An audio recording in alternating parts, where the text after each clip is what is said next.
Alright, time to explain why I think comparisons with Germany are silly and why the rising sun flag isn't pure evil.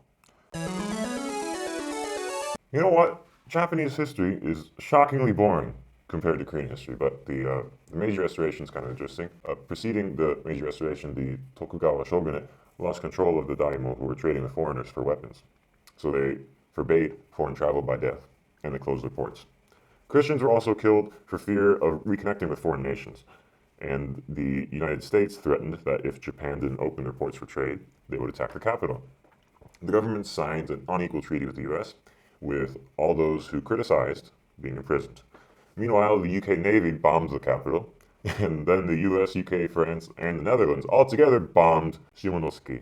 I guess that's one way to start free trade. I don't know. In the meantime, lords were fighting each other, getting assassinated, just trying to maintain their economically impoverished domains. The country was technically united, but looks like it was coming apart at the seams. The central government also attacked the Joshu region, so the various daimyo attacked the central government. The people, who were starving from high food prices, rioted in urban and rural centers. They also held carnivals and pilgrimages. A lot of these things seem to influence the coming cultural changes of the Meiji era. Both the rising sun flag and the Hinomaru were created at this time in 1870, when Japan became truly united and began modernizing to be able to survive on the world stage. Now, while these flags were used by the military as a sign of strength, the overall symbolism is not wholly connected to what other Asian nations attribute to it. Now, colonization happened 35 years later, and none of that that I explain is a means of explaining the horrors that they wrought in Asia in the 20th century, but it shows why a normal Japanese person might see some harmless pride in either flag. It's the exact same thing in the US. In fact, there are sometimes violent disputes over the Confederate flag, which was a flag used by the South during the Civil War. The vast majority of those in the South didn't own slaves. They were just fighting because their state was being attacked. So the Confederate flag has a similar problem of association. But here, we're talking about civilians. It is another question entirely when the government itself uses the flag. And I believe that for the realm of politics, it makes a lot more sense for the government to not use that flag. However, I find it odd that no one complains about the Hinomaru since, for example, when Japan raped and massacred Nanjing, they hung both the Hinomaru and the rising sun flag on the city walls. And there are a ton of Japanese teachers, surprisingly, who have been mentioned in the news because they object to Hinomaru in the school, amongst other things. Their lives have been ruined after that. It's not really easy to fight the power when the government is authoritarian. Of course, Japan doesn't learn proper history. No one does. Korea doesn't either. The US doesn't either. It's not a unique thing, and it's not going to change. The Japanese government, though, they have a place called the Yasukuni Shrine, which was originally built in memory of millions of men who died for the country. But in a secret ceremony in 1978, they essentially desecrated it by introducing souls of war criminals as well. This would be why the government flying the rising sun flag can look bad, or why their apologies can look insincere. The political leaders paying respect at the shrine is basically a whitewashing of their own past misdeeds. However, when a rising sun flag appears at like a soccer game or whatever, dude, sports fans treat games like battles. They're crazy. Of course they'd use that flag. And if they can distract the other team emotionally, then they're going to do it. Being offended by a symbol just gives power to the symbol.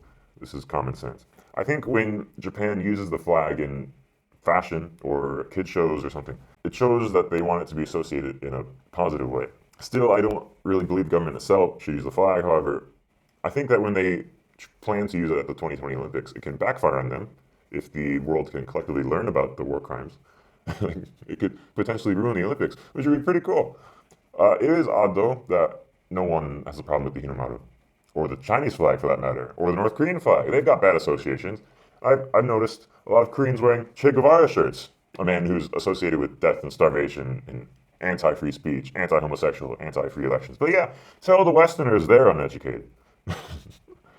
Not that Westerners are off the hook, mind you. The same people who want to give black people reparations for slavery also thinks Koreans should just get over it because it was a long time ago. So, that's retarded. As for comparisons between the rising sun flag and the Hakenkreuz, that was directly designed to represent white supremacy. It literally can't represent anything else, unlike the rising sun flag or the Confederate flag. Frankly, the way Asians compare Japan and Germany doesn't make sense overall. Japan lost the war after being nuked twice, but the US didn't make them ban their flag or kill the emperor. If we escape the official narrative for a quick second, look at the context of the growing tensions between the US and the Soviet Union. These kind of tensions lead to the Cold War, various wars in Asia against communists, of which the Korean War is one. The Soviets killed 470,000 Japanese soldiers while expanding into Manchuria, which was at the time conquered by Japan. And this led to several sources telling then President Truman that Japan, being destroyed on both sides, was ready to surrender and he would not need to nuke them. After this new land grab by the Soviets, who were technically still war allies, the US had an excuse to show off their power by nuking Japan and indirectly threatening further Soviet expansion. As I said in the prior video, the US didn't allow Korean collaborators to be prosecuted. The US held the same standard in Japan, basically. Although Japan separately executed 8 men under Chinese and Australian witnesses in Tokyo. And throughout the country, there were another 900 executed and 4,000 imprisoned for war crimes. Just as the US used Korea to prevent communist spread, Japan was the same tool. That's why the US funded a lot of their reconstruction and left the emperor in power. I mean, when you think about it like that, it's really funny how the older generation in Korea thought America was like a true ally. In this way, it's pretty natural for the culture of Japan to have not fully repented for their atrocities. Germany was the complete opposite. Like, after the war ended, the UK bombed them anyway and killed at least 25,000 civilians, while the Soviets raped and massacred their way through Eastern Germany, to put it nicely. Then, during the Nuremberg Trials, the International Court accused Germany of crimes that they invented on the spot. They found Germany guilty of massacres that were perpetrated by the Soviets. It was basically, do what we say or die as a country. This allowed any accusation to be levied against Germany without them being able to defend themselves. It's illegal to dispute and investigate the Holocaust itself, which is extremely suspicious, and just saying that could land me in prison in Germany. You think Japan wants that? 1 million migrants flooded into Germany recently, and suddenly rapes are skyrocketing, churches are routinely attacked, and all Germany is deporting are anti-Semites. You think Japan sees that and says, gee, maybe we should be more like Germany? Is the rising sun flag tasteless? Sure. Maybe because Japan is snaky with their behavior and indoctrination of the youth, but I tell you what, it does look cool.